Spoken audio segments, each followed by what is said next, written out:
Hello everyone! So, meron tayong mga soft drinks ngayon na dineliver. 1.5, 1 liter, at saka royal na swakto.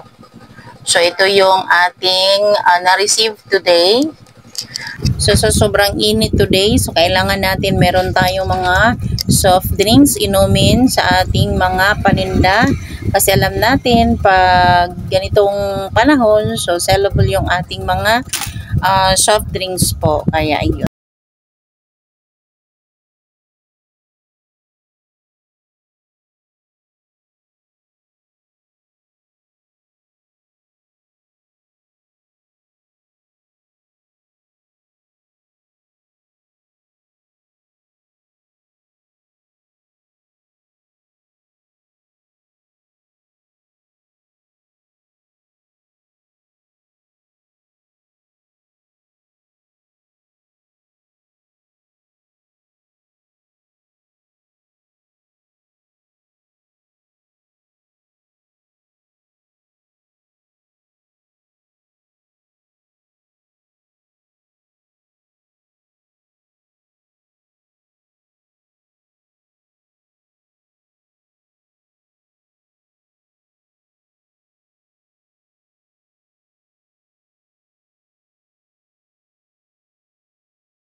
Na, kutil ko.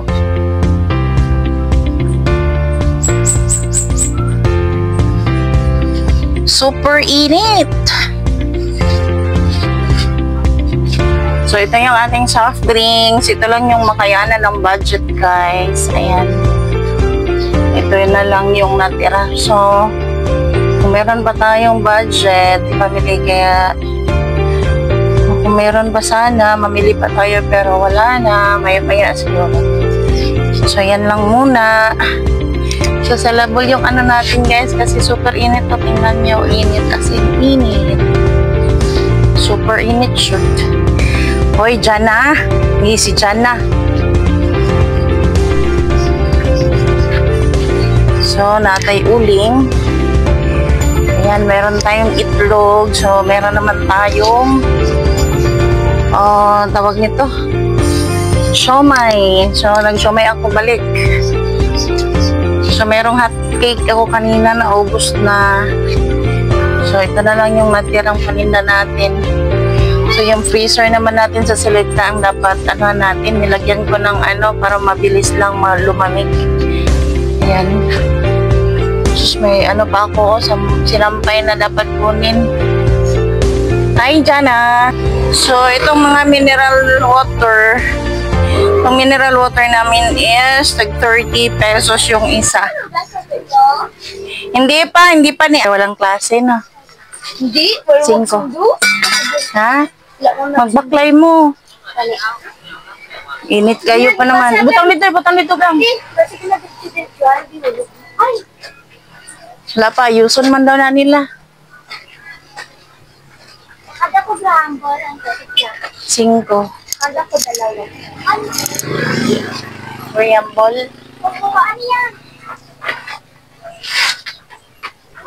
Di, kainit. Magbaklay mo. Wala may sundo.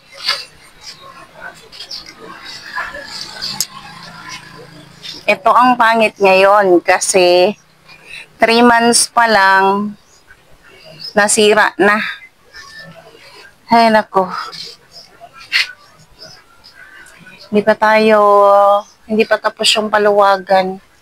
Nasira na yung water window natin. Failure yung pagkagawa nila. Kasi dito, ito matigas. I-open to siya kasi maglagay tayo ng mineral water. Yang ganito, ayan, dito sa loob, matigas. Ito siya, i-open matigas. Then, pag i-open to siya, yung lagayan ng piso, hindi pwede malagyan ng bagong piso kasi makapal. So, yung old na piso ang magamit dito, guys. So, pinuntahan na namin yung gumawa nito na ipayos namin. Tapos sabi nila bibili daw ng motor. Tapos ngayon 600 sa ayun. Sinabihan ko sila na ayaw kong bumili. Sila yung bibili, ayaw kong bumili kasi 3 months pa lang, worth 11,000. Tapos sira na agad. Tapos yung nakuha ko na pera dito is 1,200 pa lang guys. So ito yung bad news dito.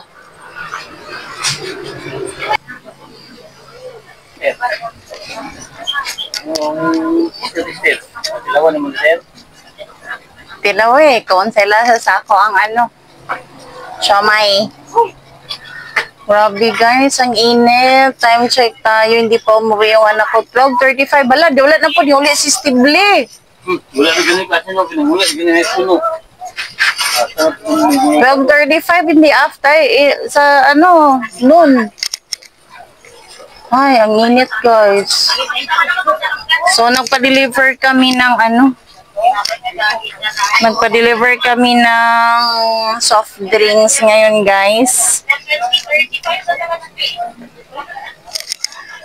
So, nagpa-deliver kami ng soft drinks 1.5 at saka 1 liter na Coke, 1 case at saka 1 case ng Royal Swakto.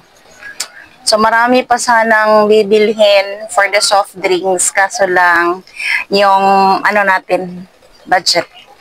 So, yung Royal Swakto is 140 yung 1 case. 1 case, 1.5 Coke assorted is 742. 1 case Coke Litro is 385. Coke lang po, hindi siya assorted. So, 385. So, yung Coke namin dito na 1 liter is 50. 1.5 is 80 pesos. Pwede na siya 75.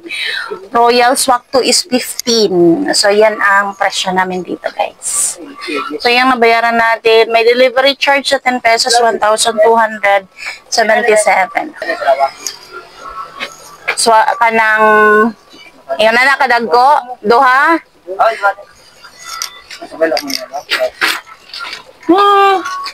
Sa'yo, malagi mo nang uli. Dara. 10. Salamat. So, today is Monday. So, ito yung ating pinamili this morning. So, may deliver. Buti na lang 10 pesos lang yung charge. Dati kasi, sa kabilang siguro yun is 20. Pero sa kanila is 10 pesos lang. So, ito yung natin. Update sa tindahan ni Esther. Kaso lang, so bad lang kasi nasira yung water window namin na tama-tama sana ngayon na super init. Ang init talaga ngayon dito sa location namin guys. So, sana yun na okay yung water window. Kahit pa paano is meron yung income. So, 3 months pa lang.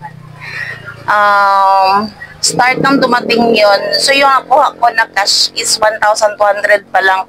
So, hindi siya masyado, hindi siya patok talaga dito. Kasi, nagbebenta din kami ng, yung tubig na nilalagay sa plastic na 3x16. That is 2 pesos. So, hindi masyado siya, kaso lang, nice lang kasi yung mga bata or yung mga customer din na diretso lang hulog ng piso ko. So, kung gusto lang uminom ng malamig na tubig, so andyan na. Kaso lang, nasira na siya. So, pinuntahan na dun. Sabi, ayusin. Pero until now, hindi pa pinuntahan. So, that is so bad news. Kasi, kailangan maayos yan. Kasi dapat, yun ang problema pag bibili ng or may ka. Failure in investment ko dyan. Kasi, gusto kong bumili ng water window para kahit paano, yung pera hindi mawala. So, andyan lang. So, every month, meron tayong income. Kaso lang, 3 months pa lang sira na. So, yun. So, itong update sa tindahan. So, thank you so much, guys. Ayan. Ang init. So, hanggang dito lang siguro, guys. So, thank you so much sa ating mga new viewers, sa ating mga silent viewers. So, kung sino yung hindi pa nakapag-subscribe, so, don't forget to like, comment, and subscribe, and pakihit na po sa notification bell para updated kayo sa aking mga susunod na mga videos. Sa ating mga kasari dyan, thank you so much at saka sa lahat ng mga sumusuporta until now sa aking channel. So, mega loud shout out sa inyo and thank you so much sa lahat ng mga friend natin sa YT. So, thank you and God bless everyone. Happy Monday. Bye-bye and see you to my next vlog. Bye-bye.